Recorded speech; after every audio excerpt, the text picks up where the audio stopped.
Hey there, welcome to Author Success Show. The special guest we have today is Suzette Mullen.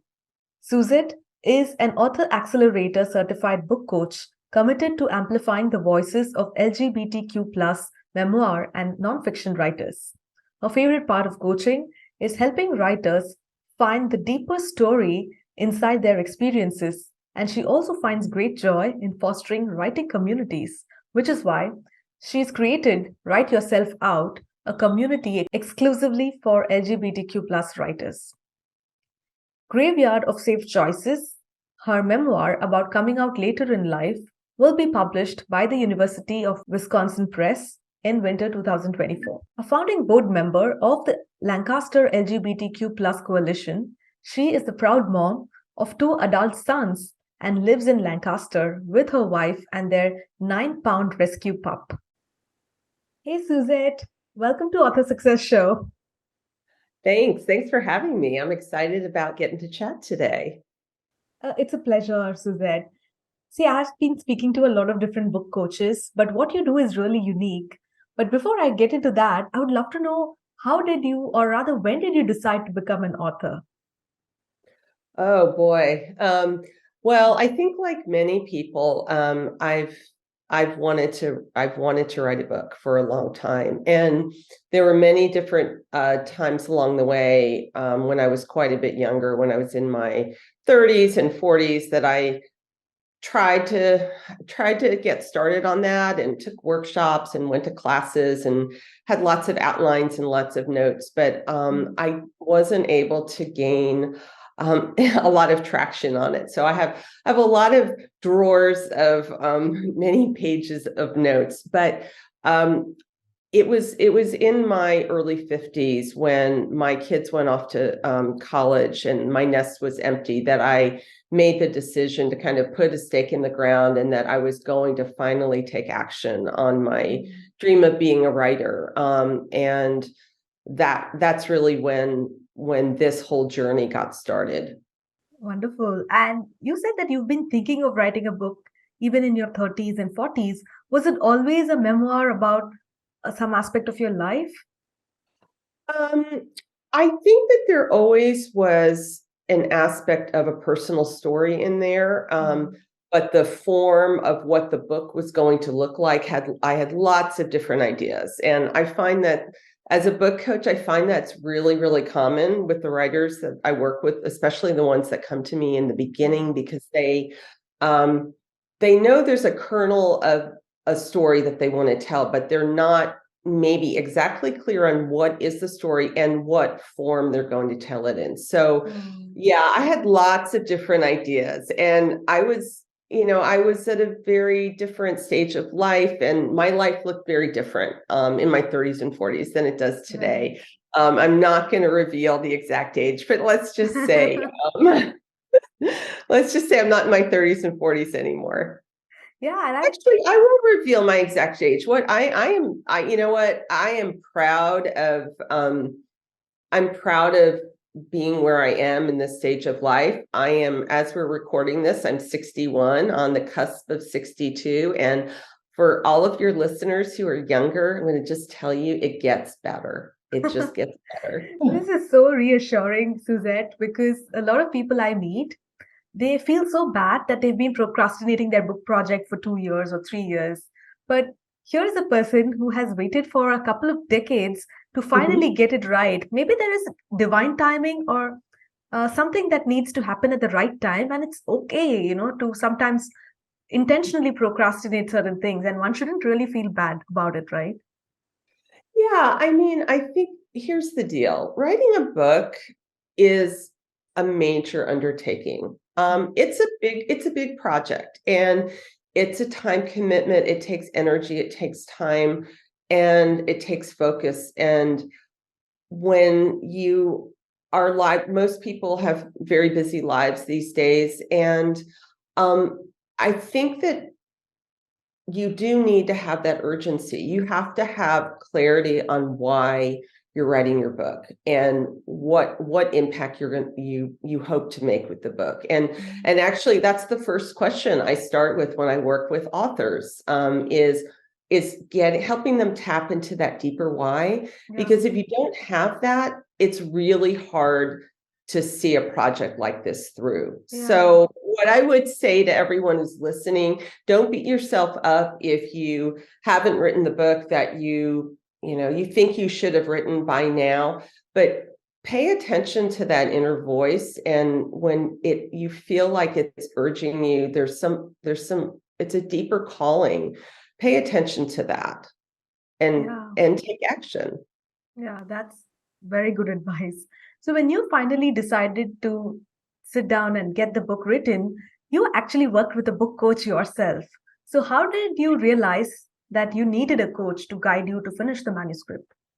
Yeah, great question. I think for many of us, we try to do it on our own. And some people can do it on their own. It's like anything else, right? All the different things that we can exercise by ourselves, but many of us benefit by having a personal trainer, right? And a book coach, in some ways, you can think of that as a personal trainer for your writing life. And when I got ready to get really serious, I knew I needed help. And that's another myth, is that you shouldn't need help to write a book. Let me just assure your readers, the vast majority of the books that you pull off the shelf, that you purchase on Amazon, that you get from your library, there's been a lot of different people along the way that have helped get that book into the condition it's in right now. So I was ready, and I connected with Jenny Nash, who is the founder and CEO of Author Accelerator. She and I actually had a kind of distant connection. We went to the same college together. So I knew about Jenny from a long time ago, and she was a book coach on her own, but at the time she was starting this company, Author Accelerator, that helped train book coaches and prepare them to do this work. So I began working with Author Accelerator as a client, as the writer.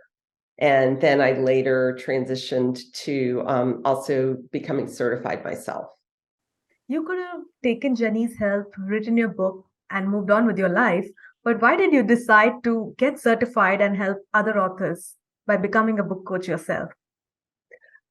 Yeah, well, I think that for me, I've been kind of a natural editor my whole life. It's just something that comes pretty intuitively to me, and I was doing it anyway. And I love doing that work in addition to writing myself. And being a book coach is more than being an editor, but I did have that initial desire and kind of, I think, a gift of being an intuitive editor. And so I just loved doing it. And I was kind of doing it on my own already as a freelancer, not really seriously running a business though. And I decided it was time to get serious. And there was no really better person than Jenny Nash and Author Accelerator to get some really rigorous training. And I have to tell you, for anyone out there who is thinking about maybe becoming a book coach, initially I was like, I know everything. I don't know if I really need to get certified and spend this money and get the training. And let's just say I didn't know what I didn't know. And there was so much to learn. And it's absolutely one of the best professional decisions I've ever made. Yeah, that's wonderful.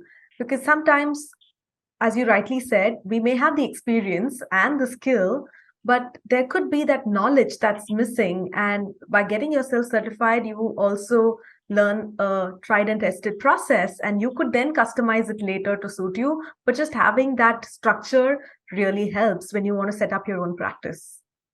Yeah, absolutely. And that's what's really beautiful about the training and certification program, because it does give you that framework. And then each book coach has a different particular type of writer they like to work with. And you take what you've learned and you make it your own. And you continue to be supported by a pretty amazing community. So I feel very fortunate, because a lot of us who are working as solopreneurs, I mean, it can be kind of lonely, and it's really nice to have the support of a community. So true. So, with the kind of experience and the knowledge you have, Suzette, you could pretty much help any kind of writer. But I'm really glad that you have chosen your specialization. You particularly like helping LGBTQ plus people to share their stories. And the kind of books that you like to work with are memoirs and nonfiction books, right? So, how did you niche down on this? Was it always this clear that this is what you're going to be doing, or along the way you figured out? Yeah, great question. No, it was not always so clear. I think I was always focused on memoir and nonfiction.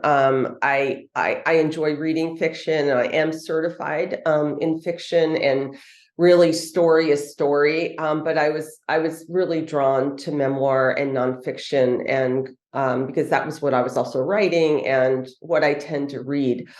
So that niche I did establish early on. Initially, I was more focused on women writers, and I still do a lot of work with women writers. Feel I'm a woman. I feel that connection. But as my book coaching practice developed, and as my memoir, as I continued to work on my own memoir, I decided that I wanted to really focus on the LGBTQ plus community.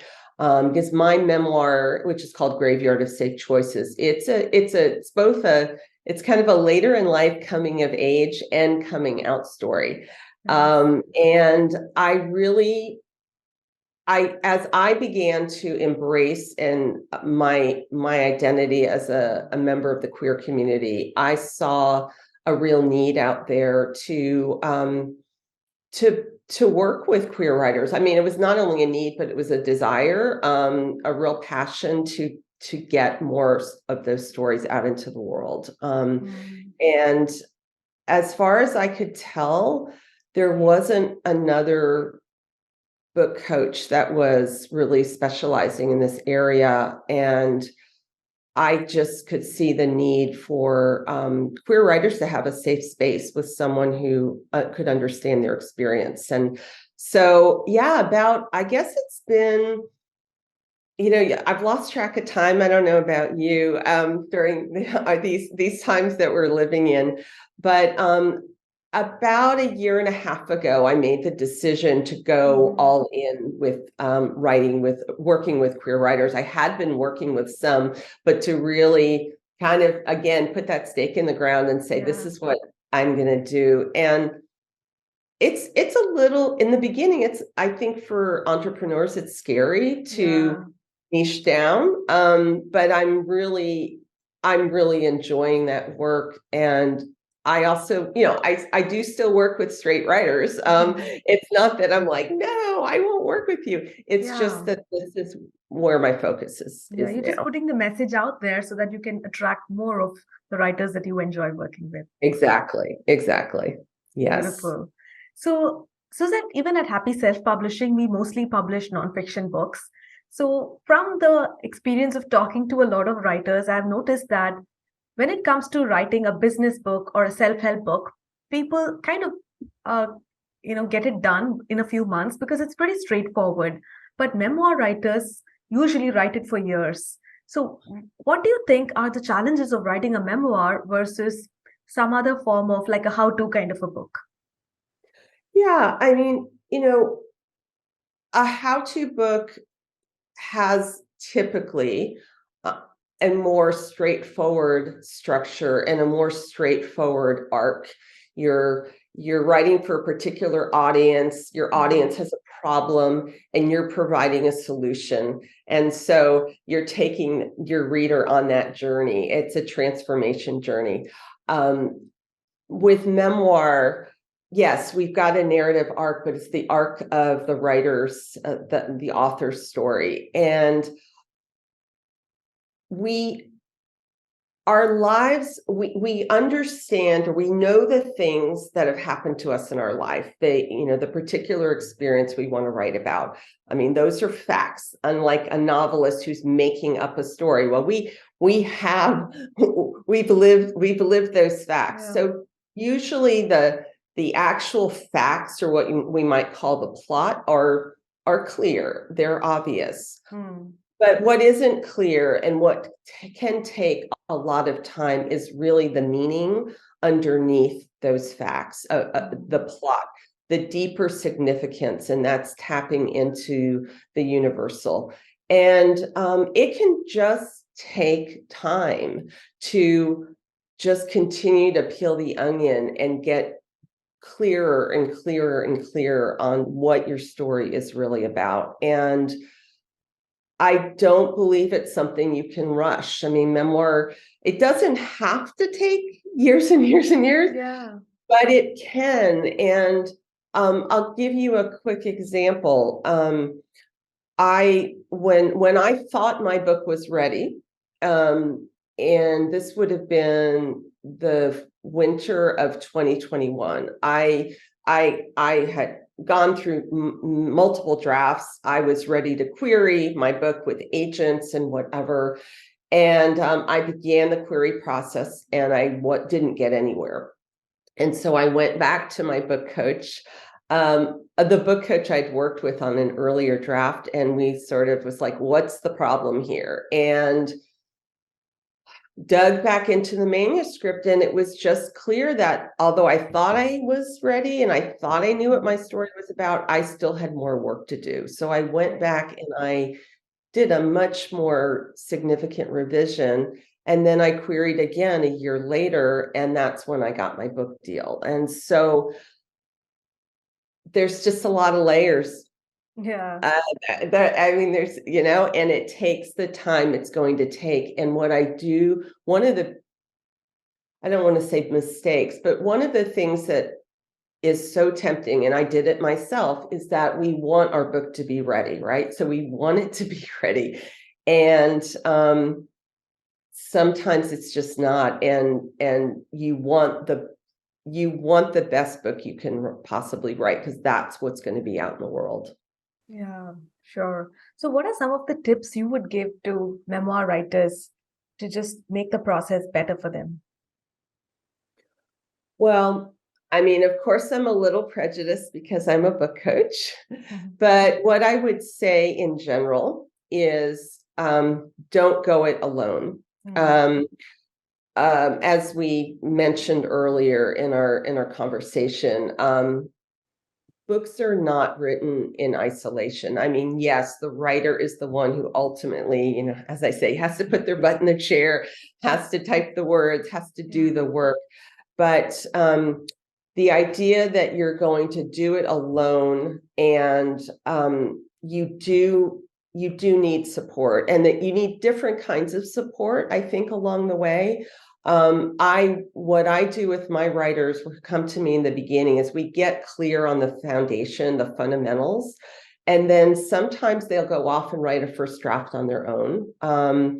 And then they come back for support on the revision process. Some writers, I work with them on the first draft also, and you don't have to work with the book coach. I mean, I know, that isn't necessarily accessible for everyone, but to find a supportive community that can both help you stay accountable and on track, and then to get feedback at different points along the way.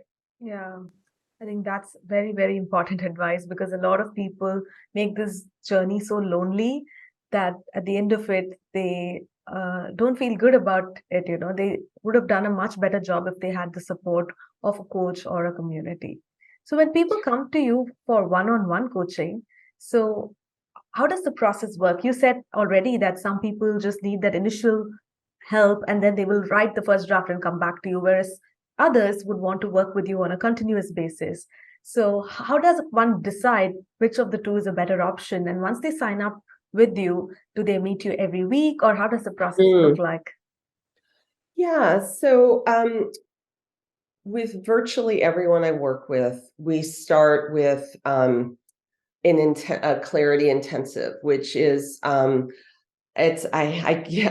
send them this really pretty intense workbook where they go off and they do their best to answer some of these deeper questions: the why, the what have you come to the page to say, who's your reader, various other exercises. And then we do kind of like a VIP intensive day, where we, after I've read their workbook and given them feedback, and then we really dig in. We get really, really clear, and they have it, and they end up with an outline for their book. That's how that looks. And it really just depends on the writer, both in terms of their personality and also their how much they want to spend. So some writers will then, typically for me, I work with the writers that I'm going to continue working with on their draft. We meet twice a month, sort of an every other week deadline, where they send me pages, I comment on them, and then we have a call, a Zoom call. And that rhythm seems to work well for most people. It's enough time for them to get their work done, but it's not too much time for them to lose momentum. That's the typical pattern that I work with people on. Yeah. Yes. Great. I also got to know that you recently created a community. So how does that work? So do you have your clients in that community, or is it a community where people can join even if they're not doing your one-on-one program? Yeah, thanks for asking about that. Yes, it's called Write Yourself Out, and it is just for LGBTQ plus writers. And the official launch date is April 1st. And I'm as we're, I don't know when this will air, but as we're recording, I'm meeting with people to discuss joining the community, because it isn't going to be a community that you can just like click a button and buy in, because I want to keep it safe for LGBT plus writers. It's a 12-month mentorship program. And I do have some founding members, because when I opened the doors on April 1, I didn't want it to be like, hello, and there's nobody in there. Right. So I have some founding members who are LGBTQ plus writers who I have worked with before, either one-on-one or I did run a couple of shorter term groups before. And some of the writers from those groups are going to be joining the community. So it's going to be open. It's going to be open to LGBTQ plus writers. You don't have to have worked with me before, but there is an application process, and really the application is that you get on a call with me and we talk about it and see whether it's a good fit for you. Yeah. And just one more sort of detail about that: it is geared mostly to memoir nonfiction writers, although I do expect to have some fiction writers in there, because, as I said earlier, a story is story, and the content translates well for most fiction writers as well. Sure. And the advantage of being a part of the community would be to probably get support, feedback, and also accountability, right?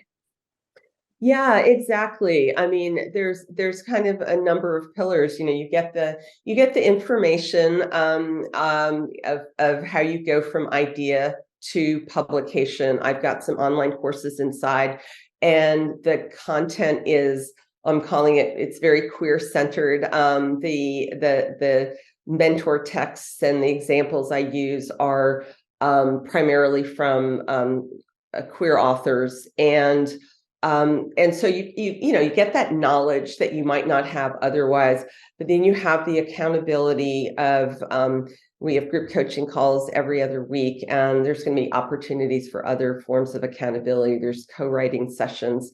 And I think what I've noticed, because I've been meeting with my founding members kind of in anticipation, and there's just something about being in a virtual room with other writers who you have that safety with, and you don't have to worry about being judged. And it's really cool to just see the connections that are already being made. Lovely. The final thing I wanted to ask you, Suzette, is about your writing retreats. So have you already been organizing them, or is it something just like the community that's coming up? Yeah, so I've got a really exciting opportunity, and this is for women writers. So straight, queer, anyone who is female identified. And it is called Mainly Memoir. And that's a little pun because it is mainly with an E, because we are hosting it in Biddeford, Maine, which is a lovely historic town near the ocean in Maine. And I'm co-hosting it with two other certified book coaches, one of whom lives in that town. And it's going to be a small, intimate retreat for 12 women writers who are really at any stage of their memoir writing. And what's one of the many cool things about it is we're going to offer coaching before the retreat, and then during, and then after. So I'd love to share, in your show notes, we can share how people can connect and find out some more about Mainly Memoir, and also, the Write Yourself Out community. So I feel like I have two superpowers. One of them is helping people find their story, and the other is building community. So I get to do both of those things in those two opportunities for writers. This is so amazing, Suzette. What's inspiring me is you started out as a book coach, but now that you've identified your target client so well, you're constantly innovating and looking at different ways to serve the community, that you're able to create so many different avenues, right, of how they can work with you. This is really very nice. Thank you. I think I'm learning. I mean, it's taken me a while. You just keep leaning into the next thing, and it's very exciting. This is why I said to your younger listeners, it just gets better. It just gets better. Yeah, absolutely. And I'm also glad that finally, post-pandemic, people are able to have the opportunity to be in real life retreats where they can meet people in person and not I just in know, Zoom calls. I know. So exciting. It's so exciting. In fact, the Author Accelerator book coaches have an annual retreat where we get together, and we've had two in person. And it was so amazing because we all feel like we know each other so well, but we've never met in person. And it was just the greatest thing ever. So Zoom is great, and I love the flexibility it offers, that we can work with people. We're on other sides of the world right now, and we can do that. And it's, when you have an online business, that's fantastic. But there is something pretty amazing about having a community that you can actually meet with in person as well. Yeah, absolutely. So tell me, Suzette, where can people find out more about you if they want to reach out to you and work with you? Yeah, really the easiest way would be to just go to my website, yourstoryfinder.com, and I've got all the information there. And if you want to follow me on social media, I'm most present on Instagram, and it's Your Story Finder. It's You Are Story Finder. We'll put that in the show notes because somebody else took Your Story Finder, so I had to go with Your Story Finder. But I'm active on Instagram, and then my website. Those are the two best places to find. I've got all the things on both of those. Perfect. We'll have all the links in the show notes. Thank you so much once again, Suzette, for coming on Author Success Show. Thank you so much for having me.